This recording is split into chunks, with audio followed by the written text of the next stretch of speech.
Political science option निवडताना यात खूप मोठा गैरसमज लोकांनी क्रिएट केलाय. त्यांचं म्हणणं आहे की सर पॉलिटिकल सायन्सचा सिलेबस खूप मोठा आहे. टेक्निकली पाहिलं तर सगळ्याच ऑप्शनच्या प्रिपरेशनला सेम वेळ लागतो. पण तुम्हा विद्यार्थ्यांना पॉलिटिकल सायन्स मोठा का वाटतो त्यामागचं कारण आहे की तुम्हाला पॉलिटिकल थिंकर व्हायचंय. तुम्ही गावभरची पुस्तकं, गावभरच्या झेरॉक्स, गावभरचे रेफरन्स मटेरियल, ढिगानं व्हिडिओ बघत बसता आणि मग तुम्हाला ते कळतच नाही. तुम्ही कोणत्याही एका रेफरन्स मटेरियलला चिटकून राहत नाही. बरं, ऑप्शनचा सिलेबस मोठा वाटतोय, पण माझ्या माहितीप्रमाणे तुमच्या जनरल स्टडीज आणि एस्सेचं 850 मार्काचं डायरेक्ट कव्हरेज कोण देतं? पॉलिटिकल सायन्स देतो.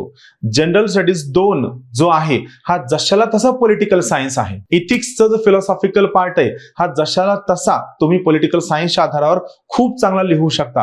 हे सगळ्यात मेन कारण आहे की पॉलिटिकल सायन्स हा टॉपरची चॉईस आहे. सगळ्यात महत्वाची गोष्ट, आजकाल जे युपीएससी मध्ये एस्से येत आहेत हे सगळे एस्से फिलॉसॉफिकल आहेत. आणि जर तुम्हाला फिलॉसॉफिकल एस्से लिहायचा असेल तर जे क्रिटिकल रिझनिंग अपेक्षित आहे ही तुम्हाला फक्त पॉलिटिकल सायन्स देतं.